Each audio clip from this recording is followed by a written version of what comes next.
What started as an ordinary day 4 years ago quickly turned to disaster as blistering heat and fierce winds combined to fan the devastating Pinery bushfire in the farmland north of Adelaide. 2 people died and the damage bill ran into the tens of millions of dollars.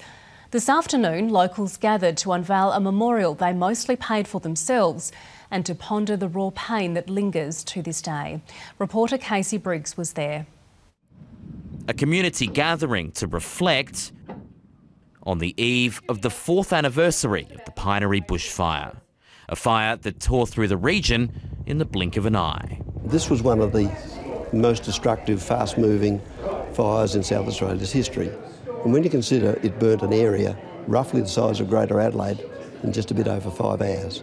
A fire that claimed 2 lives. That is a day that it's a day that we'd all like to forget, but is in our memories forever. It took homes and livelihoods, but most of all, it took 2 precious lives. We are here today to honour the memories of Janet Hughes and Alan Tiller.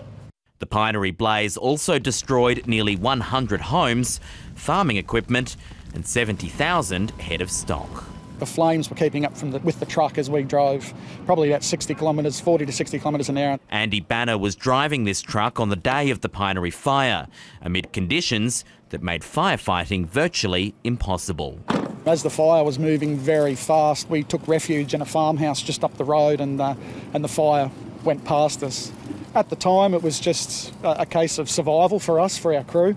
Community members raised $100,000 for this memorial at Grace Plains. The project included a restoration of the cemetery, which was damaged in the blaze, and a new water tank to help firefighters refill their trucks if fire ever comes this way again. Bushfire conditions this week mirrored the conditions experienced on the day of the Pinery fire 4 years ago.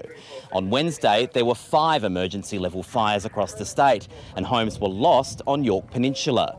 Some of the people here today want to help people affected in that fire. It's one thing to say that you understand how they feel. It's another thing to know how they feel, because we've been through it. Locals are planning a visit to offer a helping hand to those who need it. To see the resilience, and resilience I think is a real strong word for what we're seeing here today, but it's what this community is all about. Just seeing those photographs and knowing, how things can change in an instant.